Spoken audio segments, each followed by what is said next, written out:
ఇది మీకు తెలుసా? భారతదేశంలోనే ఎక్కువ దూరం ప్రయాణించే ట్రైన్ ఏంటో మీకు తెలుసా? హాయ్, హలో, నమస్తే, వెల్కమ్ టు మై ఛానల్. ఇవాళ టాపిక్ ఏంటంటే భారతదేశంలోనే ఎక్కువ దూరం ప్రయాణించే ట్రైన్. దాని గురించి ఈరోజు మాట్లాడుకుందాం. ఆ ట్రైన్ నేమ్ వచ్చేసరికి వివేక ఎక్స్ప్రెస్.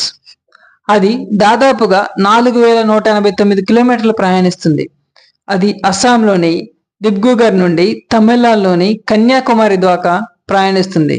ఈ ట్రైన్ దాదాపు 80 గంటల జర్నీ సాగుతుంది.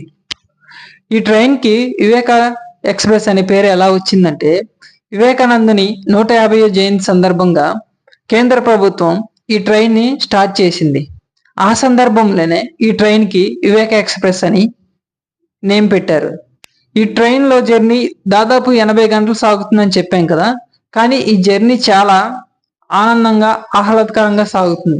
ఎందుకంటే ఈ ట్రైన్ అస్సాంలోని దిబ్రూగఢ్ నుండి స్టార్ట్ అవుతుందని చెప్పాం. అస్సాం తేయాకుకు బాగా ఫేమస్. ఈ తేయాకు తోటల మధ్యలో నుంచి ఈ ట్రైన్ వెళ్ళటం వల్ల ఈ చాలా ఆహ్లాదకరమైన వాతావరణం మధ్య ఈ ట్రైన్ నడుస్తుంది. ఇలాంటి మరెన్నో కొత్త విషయాలు తెలుసుకోవడానికి నా యూట్యూబ్ ఛానల్ని ఫాలో కాగలరని కోరుకుంటున్నాను. Thank you.